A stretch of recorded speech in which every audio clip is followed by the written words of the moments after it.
Salut, bienvenue dans Eureka. L'Union européenne envoie des soldats en mission dans le monde. Elle a mis sur pied un système pour se défendre en cas d'agression extérieure. Mais pas question d'avoir une grande armée européenne. C'est tabou depuis l'échec de la CED en 1954. Et il a fallu près de 50 ans pour qu'on reparle d'une défense commune. Flashback.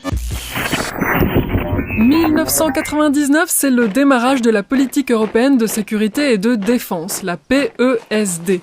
L'Union européenne veut former une force de réaction rapide avant 2003. Les pays membres de l'Union s'engagent à réunir 60 000 hommes, une force capable de se déployer en 60 jours et pour une durée d'1 an. En 1999, les pays membres nomment un haut représentant à la tête de la PESD. C'est Javier Solana, ancien ministre espagnol et secrétaire général de l'OTAN, qui incarnera cette politique pendant 10 ans. Et en 2000, l'Union européenne va plus loin. Elle crée des structures militaires pour coordonner les forces des États membres. C'est la première fois que des militaires participent à des réunions de l'Union européenne avec les ministres des 27 pays membres. Et donc, la défense européenne prend forme. Alors, de la tête aux pieds, ça donne ça. Une tête bien faite. Le haut représentant pour la politique étrangère et de sécurité commune. Un corps bien formé. Un comité politique composé d'ambassadeurs des pays membres. Un comité militaire composé par les chefs de la défense des pays.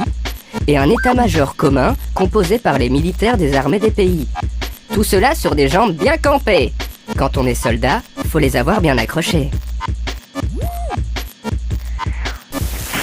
2003, c'est le début des premières opérations militaires européennes. L'Union envoie des soldats dans le monde sous les couleurs du drapeau européen. Mission, maintenir ou rétablir la paix dans des pays en crise. Comme en 2004, dans l'opération Eufor Althea. L'Europe commande 2500 soldats.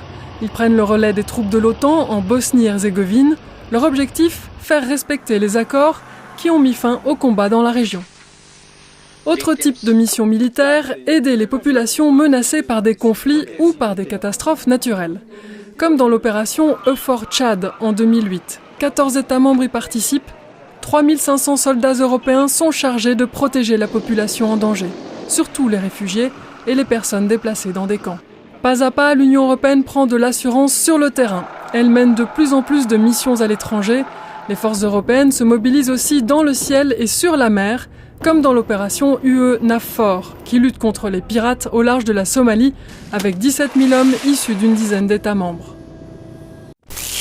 Et donc aujourd'hui, l'Union européenne est présente dans 3 continents, avec des missions de plus en plus variées, comme détruire les armes ou conseiller des armées étrangères, surveiller des élections, ou évacuer les citoyens européens quand un conflit éclate dans le pays où ils habitent. Mais au fait, comment l'Europe va assurer sa propre défense ? 2007, l'Union européenne forme des troupes de combat pour assurer sa sécurité. Les pays membres sont d'accord pour se défendre en cas d'agression extérieure, mais pas question de créer une grande armée commune pour autant. On ne parle plus de forces de réaction rapide, mais de groupements tactiques. Ce sont des groupes de 1500 soldats sur le pied de guerre.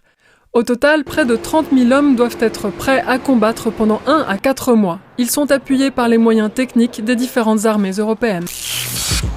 Pour en savoir plus sur la PESD, la politique européenne de sécurité et de défense, ou sur les pirates, rendez-vous dans AZ. Salut!